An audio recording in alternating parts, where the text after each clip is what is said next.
Today I'm going to be talking about the 3 movements your low back is missing and what your hips should be doing. Hi, I'm Dr. Matt Bradbury, family corrective chiropractor, and here we are in Georgetown, Ontario, Canada at our practice, One Life Family Chiropractic. I'm looking forward today to sharing with you how your low back and your hips are closely related, and in the big picture of things, especially if your low back is stiff and sore and you notice it achy, these are some simple things that you can do, and these are some things that your hips should be able to handle to help your low back. And many times, remember, we're busy, we're juggling so much, we got lots going on, and maybe our low back is sore and in pain, but guess what? Your hips have to be helping. And if your hips don't have these simple movements, then you're gonna be at a disadvantage. So I wanna teach you today 3 simple things that you can do to help your hips, to help your low back, and things that you can start doing right away to help yourself.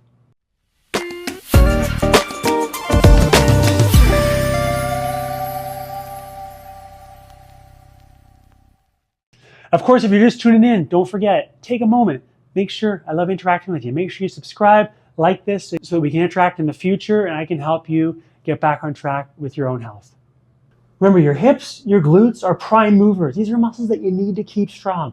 Especially if you're sitting most of the day, your hip flexors are getting tighter, maybe your hip flexors are getting shorter. All the muscles in this hip complex are getting potentially tighter and more stiff. These are some things that you're going to want to do. And what I do is start with, this is the most basic one, and something essentially, if you're just at your desk, that you can do on your own, but just focus on driving hip extension, just like this. And what I'll do is I'll actually come up, push my knees apart slightly, so I'm pushing out that way, and then come back down. You're going to want to do at least 2 sets of 10 to 15 reps every single day to help condition your hips, your low back, and your glutes. And now these are going to be really key. Simply put, your glute strength is imperative in terms of for your cognitive health and to help catch yourself in the chance of slip and fall. So simple things that you can do on your own, work on strengthening those hips. And if these muscles are shorter, which you may find as soon as you get that soft tissue ball out, you're tight and tender, you're going to want to be doing some foam rolling on the front. And what I'll actually do is I'll work on my quads. Remember, that whole front line may become stiff, especially if you're sitting most of the day. So I'll roll out my quads. You may find some tender areas, especially down as you get closer to your knee. Remember where the muscle becomes a tendon. Down where your quad starts to insert into your knee. And of course, you can work your way up. I'll get right on my hip flexor just like this. And I'll even bend my knee to take more tension in that area. And what I'll do is I'll just breathe. And you may find 60 to 90 seconds, it gets a little bit easier. But you'll notice what I've done is I've worked on strengthening the posterior muscles, and I've worked on loosening up that whole front chain, which is going to be involved with your hip flexors and your quads, and that front line that can get especially stiff when you are sitting doing your work. Of course, movement tip number 2 is going to be that hip rotation. And you guessed it, that 90-90 position, because really many of us train front to back. And guess what? We start to lose that internal, external rotation. Something simple you can do, you can sit like this, breathe. You may spend 60 to 90 seconds on this side and then alternate. And what you can even do, you can treat it like a stretch for 60 to 90 seconds, breathing, or what sometimes I like to do is actually go back and forth. And I'll show you just like this. And when you're going back and forth, you can pause here, 10 to 20 seconds, and then you can actually switch over to the other side, 10 to 20 seconds, all the while trying to keep your torso upright. You notice I'm a little bit stiffer on one side compared to the other. And this one, you can hang out here every single day, focusing on that rotation, especially if you're sitting at your desk for 7 hours times 5.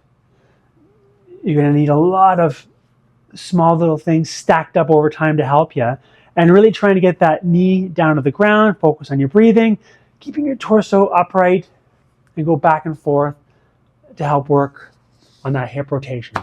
And you probably guessed it, working on that lateral hip stability and that core stability is going to be key. And these are some of the things that I specifically include as well in my training and really enjoy. These are great for a warm-up or stacked as some supplemental work later on in your workout. But what I'll do is I'll tap back and forth just like this, and I may do 20 to 30 taps before I switch sides. And if you want to make it harder, I'll even come up to my feet and stack like that. You can put your arm up in the air like I am, or you can place it down just like this. When I put it up in the air, I'm just encouraging engaging those shoulder muscles, good posture, and being opened up compared to what you're doing during the day. But you'll notice this, working on those small hip muscles as well as those oblique muscles and that core stability to help coordinate the two often helps a lot with your low back. And again, these are 3 simple ideas that you can put together that you should be doing for your hips that are going to help your low back. And it's important when we look at your system and look at you thriving, we have to look upstream and downstream to help you get more resilient and get more out of life so you can pick up your kids, pick up your grandkids, do all the things you love and want to do. So there you have it. 3 movements your low back is often missing and what your hips should actually be doing. So put that all together. Remember, consistency is key and stack the small wins over time. And of course, as a corrective chiropractor, don't forget about the health of your spine and your nervous system. Many times you spend all this time doing the fitness component, maybe doing the soft tissue work, working on the fuel, working on other things, but often that X factor that helps people get to the next level in terms of performance and recovery is improving the health of their spine and nervous system. I see it every day. I've seen many people who have tried many other things and they finally end up in our office here with a proper examination and a review of results and an action plan to help get back on track. Because remember, your spine protects your nerves, which your brain has an extension called your spinal cord, which goes all the way down. If the spine's stuck and the nerves are irritated, nerves control your muscles, organs, and help with how you heal. Your corrective chiropractor helps make corrections to help your body work better. So consider maybe your low back's bugging you, but oftentimes there's areas you may feel, there's also areas you may have no idea about. And that's why it's so important to get tested to know about the big picture and how you can help yourself optimize your health and get back on track. Anyways, loved having you today. And remember, I got a big mission in terms of helping people understand their health more. They want more health, they need better spinal health and more function.